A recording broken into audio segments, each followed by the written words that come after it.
eu verifico a taxa de aço por metro quadrado de estrutura e a taxa de concreto por metro quadrado de estrutura. Então, quantos quilos de aço por metro quadrado e quantos metros cúbicos de concreto por metro quadrado.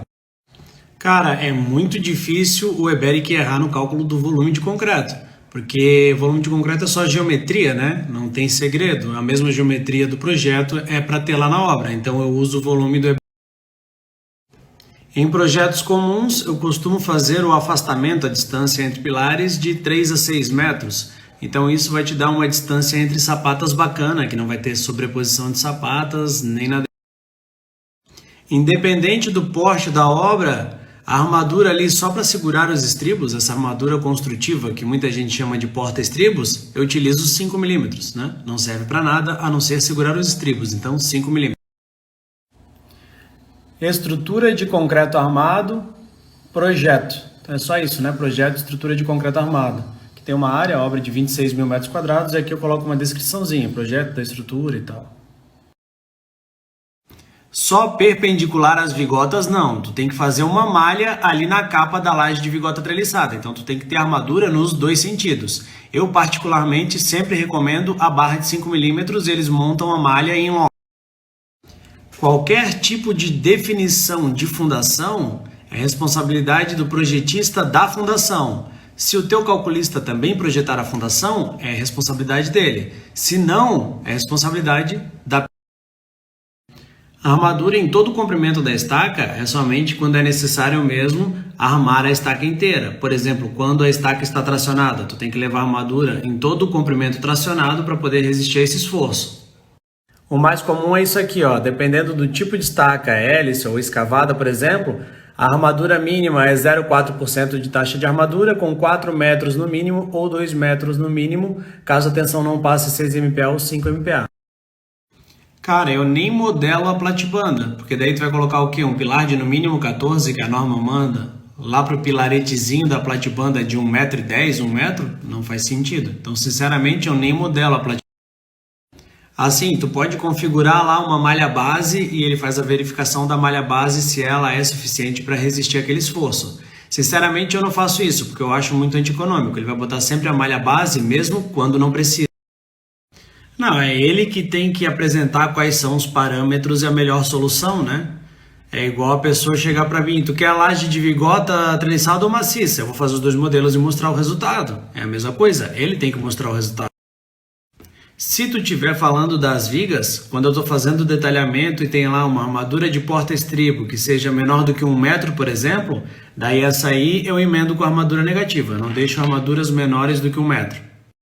Tem um vídeo meu no IGTV onde eu falo desse assunto e eu vou colocar aqui na sequência. O pilar, tu nunca vai considerar nó semirrígido, né? Não é o pilar, é a viga. A viga que se apoia no pilar, aquela ligação da viga com o pilar, tu pode considerar um engaste ou um nó semirrígido, vai da tua consideração. Por exemplo, uma viga apoiada em 2 pilares, dependendo da inércia dos elementos, do vão do carregamento, a viga vai ter muito mais momento negativo do que positivo. Aí tu pode ir lá considerar um nó semirrígido para reduzir o negativo e aumentar o positivo. Assim, eu até informo o slump lá no meu projeto. Tem lá slump 10 mais ou menos 2. Também coloco água, cimento. Mas o que é o importante tu informar? É a brita máxima que pode ser utilizada, o FCK e o módulo de elasticidade. Isso que é importante. Se o cara quiser utilizar um slump 20 ou utilizar um slump 8, se ele quiser utilizar um água-cimento diferente do que eu coloquei, consumo de cimento, seja o que for, não tem problema nenhum se ele me garantir o FCK e o módulo de elasticidade. Isso que é importante. Pode sim, e tem bastante gente que utiliza. Por exemplo, a pessoa exporta o projeto Eberic, importa no Key Builder ali, no Key Editor e finaliza tudo ali, né? Selo, prancha, tudo. Tem bastante gente que utiliza. Eu não gosto, mas dá sim. Tu basicamente vai ter 2 artifícios para tu diminuir essa flecha, né? Vai ser aumentar a espessura da laje para diminuir a flecha, ou se ela tá passando com essa espessura e é só flecha, tu pode fazer uma contraflecha. Fissura no elemento estrutural, né, que possa ser vista a olho nu, nunca é legal, a gente não gosta que apareça, obviamente. Se vai te comprometer ou não, daí tem que analisar onde é que é a fissura, que tipo de fissura, qual comprimento, abertura, etc. A gente pode analisar pelo gama Z, né? Se o gama Z ali é maior do que 1.1, é uma estrutura de nós móveis. Se é menor do que 1.1, é uma estrutura de nós fixos.